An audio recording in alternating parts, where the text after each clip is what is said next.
अब ब्रेक के बाद अब बात माह रमजान की। रमज़ान अल्लज़ी उन्ज़िल फ़ीहिल क़ुरआन हुदन लिन्नास।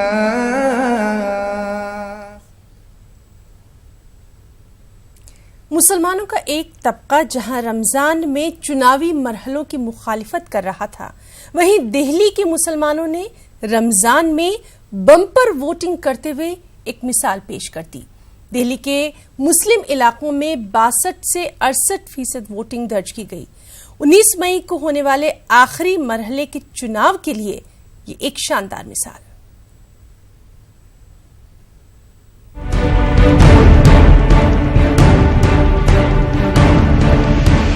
दिल्ली के मुस्लिम इलाकों ओखला, कृष्णानगर, ब्रजपुरी, पुरानी दिल्ली, मटिया महल, बल्ली मारान और सीलमपुर की ये तस्वीरें साफ कर देती हैं कि मुसलमान रमजान में रोजे की हालत में वोट देने से पीछे नहीं हटे हैं।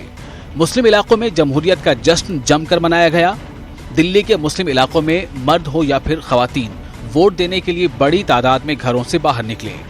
यही वजह है कि मुस्लिम इलाकों में 62 से 68% पोलिंग हुई, जिसमें बल्ली मारान में 68% वोटिंग, चांदनी चौक में 59% वोटिंग, मटिया महल में 67% वोटिंग, बाबरपुर में 62%, मुस्तफाबाद में 65%, सीलमपुर में 66%, ओखला में 54% पोलिंग और त्रिलोकपुरी में 65% वोटिंग दर्ज की गई।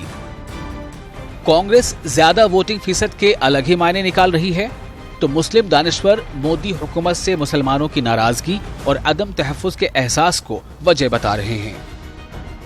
देखिए, सभी का मिशन ये था कि जो प्रधानमंत्री नरेंद्र मोदी एंटी इनकम्बेंसी बहुत ज़बरदस्त था और जो मुल्क में हालात पैदा किए उससे लोगों में, देखिए हमेशा अगर वोटिंग ज़्यादा होती है तो इसका सीधा मतलब अभी तक ये आया है इसके नताइज कि जो भी गवर्नमेंट रही है उसके खिलाफ लोगों ने वोटिंग करी है। अगर कोई तो इससे साफ जाहिर है कि नरेंद्र मोदी सिर्फ 10-12 दिन के प्रधानमंत्री हैं।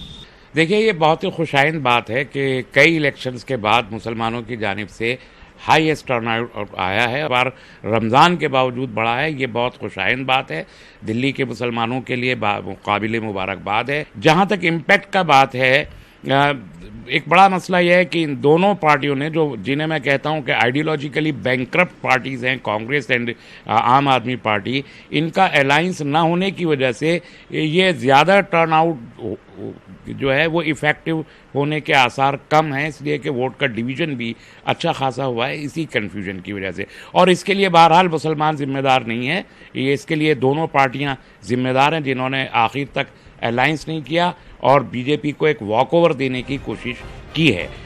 पूरी दिल्ली में जहां 61% वोटिंग हुई, जो साल 2014 के मुकाबले 4% कम है, ऐसे में मुस्लिम इलाकों में हुई ज्यादा वोटिंग कांग्रेस और आम आदमी पार्टी के लिए अच्छी खबर हो सकती है तो बीजेपी के लिए बुरी खबर। लेकिन इस वोटिंग का कितना असर चुनावी नतीजों पर होगा, इसका पता 23 मई को ही चलेगा। न्यूज़ 18 उर्दू के लिए दिल्ली से खुर्रम शहजाद की रिपोर्ट। दक्कन की मशहूर मारूफ खानकाह हजरत सूफी सरमस्कर शरीफ में रमजान मुबारक की मुनासबत से खुसूसी प्रोग्राम का इनेकाद किया गया। प्रोग्राम में औलियाए कराम और सूफियाए कराम के रमजान मुबारक की मसरूफियात पर रोशनी डाली गई, साथ ही खानकाही निज़ाम पर भी रोशनी डाली गई। इस मौके पर नातिया मुशायरे का भी खास इनेकाद किया गया।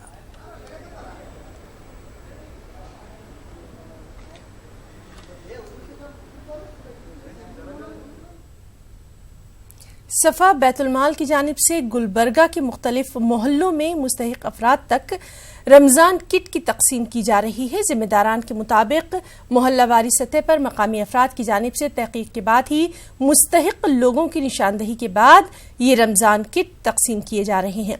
रमजान किट में चावल, दाल, तेल, आटा, चाय की पत्ती, शक्कर वगैरह शामिल है। एक किट की कीमत 1500 रुपयों के आसपास है। मुस्तहिकीन में रमजान किट की तकसीम से कब्ल रमजान की फजीलत पर भी उलमाए कराम ने रोशनी डाली। साथ ही गुर्बत के नाम पर भटकने के खिलाफ भी उलमाए कराम ने हाजरीन को खबरदार किया।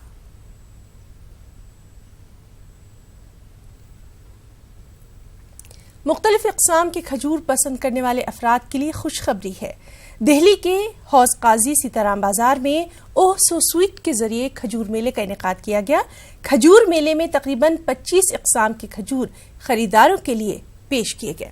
खास रिपोर्ट।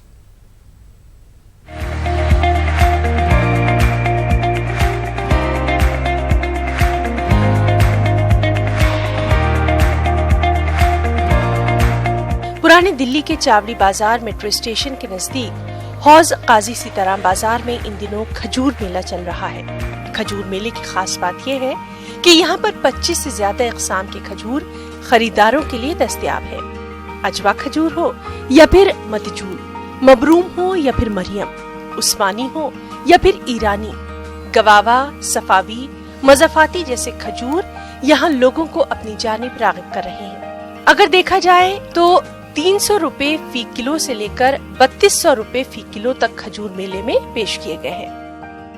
लेकिन यहाँ पर दुकान में हम आए, जब से मैंने लास्ट टाइम भी मैंने विजिट करा था, तो जब से मैं यहाँ पे दुकान में आया तो मुझे यहाँ लगा कि खजूरों में एक नई वैरायटी, एक अच्छी और टेस्टी और जो अच्छी मतलब क्वालिटी जो हम चाहते हैं कि आदमी के लेना चाहता है, जो हम जैसे अगर सऊदी अरब जाते हैं तो वहाँ से आदमी कहता है कि हम वहाँ से लाते हैं, तो वो चीज़ें हमें यहाँ पर मिली। हम आए तो हमने यहाँ पर दुनिया की सबसे मशहूर डेट्स हमारे पास हैं, जैसे कि अजवा, मदजूल, मबरूम, मरियम, और दुनिया की सॉफ्टेस्ट डेट जो है ईरान से आती है, वो भी हमारे पास है, अपने जूसी डेट है। और हम प्लस उसके अलावा हम डेट से स्वीट्स भी बनाते हैं। वो बिल्कुल 100% हेल्दी होती है। There is no sugar, no added sugar and no preservatives. खजूर मेले की खास बात यह है कि खजूर की वैरायटी के साथ साथ खजूर से बनी मिठाइयाँ और बिस्कुट भी मेले का खास हिस्सा है।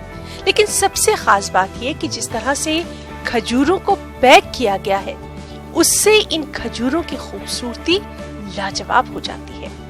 मिसाल के तौर पर मज़फ़ाती खजूर जैसी वैरायटी को खराब होने से बचाने के लिए बेहतरीन पैकिंग को अपनाया गया है। नंबर 1 ऑब्जेक्टिव लोगों को एक छत के नीचे अच्छी खजूरें अच्छी शक्ल में प्रोसेसिंग के बाद साफ सुथरे ढंग से पेश की जाएं, उनमें कोई भी कोटिंग, कोई भी मिलावट, किसी भी किस्म की चीज़ें ना हो, रिजेक्शन ना हो, प्रॉपरली प्रोसेस्ड हो, हर दाना आपका खाने लायक हो, ऐसा ना हो कि कुछ दाने आपके फेंकने के लायक हो। दूसरा ये है कि दुनिया अब तक जानती है खजूर को कि दुबई या सऊदी अरब में और खजूर के प्रोडक्ट्स, तो हम लोगों ने यहाँ पे अपनी फैक्ट्री में बहुत सारे प्रोडक्ट भी तैयार किए हैं खजूर के, जिसमें खजूर की मिठाइयाँ, खजूर की चॉकलेट। अजवा खजूर 3000 फी किलो रुपए, मरियम 1800, चोको खजूर 1500 रुपए, गोल्डन डायमंड 300, ओमानी खजूर 450 और जूसी खजूर 900 रुपए, जबकि मबरूम खजूर 2300 रुपए फी किलो फरोख्त की जा रही है। कुल मिलाकर ये कहा जा सकता है कि अगर आप मुख्तलिफ इक़साम के खजूर खाना चाहते हैं तो ये दिल्ली का खजूर मेला आपको हरगिज़ मायूस नहीं करेगा। न्यूज़ 18 उर्दू के लिए दिल्ली से खुर्रम शहजाद की रिपोर्ट।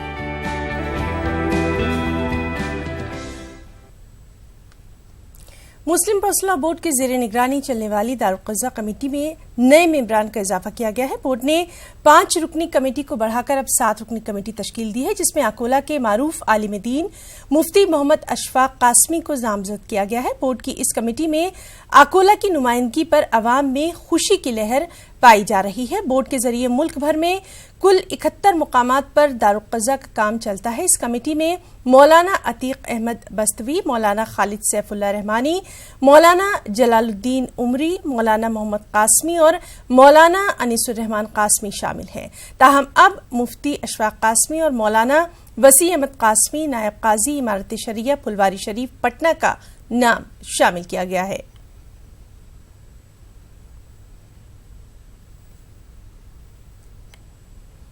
अब खास बात उत्तर प्रदेश और बिहार की खबरों की तफसील। बिहार में लोकसभा चुनाव के 7वें और आखिरी मरहले के लिए सभी पार्टियों ने पूरी ताकत झोंक दी है। एनडीए की जानिब से खुद वज़ीर-ए-आज़म मोर्चा संभाले हुए हैं। मोदी की पूरी कोशिश है कि बिहार की बकिया 8 सीटों को एनडीए की झोली में डाला जाए। इसीलिए मोदी ने बिहार में 24 घंटे के अंदर 3 रैलियां की।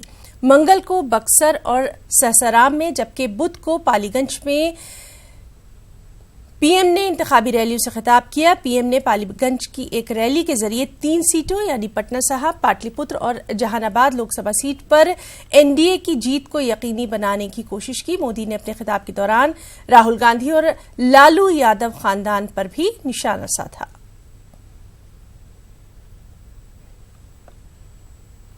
और पालीगंज में वज़ीर-ए-आज़म नरेंद्र मोदी की चुनावी रैली में एनडीए के दूसरे लीडरों ने भी अजीम इत्तेहाद को आड़े हाथों लिया। बिहार के वज़ीर आला नीतीश कुमार ने दावा किया कि अगले 5 वर्षों के लिए एक मरतबा फिर मरकज में एनडीए की हुकूमत ही बनेगी। उन्होंने ये भी कहा कि एनडीए की हुकूमत बनेगी तो बिहार की पसमानदगी दूर हो जाएगी। वहीं दूसरे लीडरों ने भी एक सुर में कहा कि अपोजिशन चाहे जितना जोर लगा ले, जीतेगा तो एनडीए ही।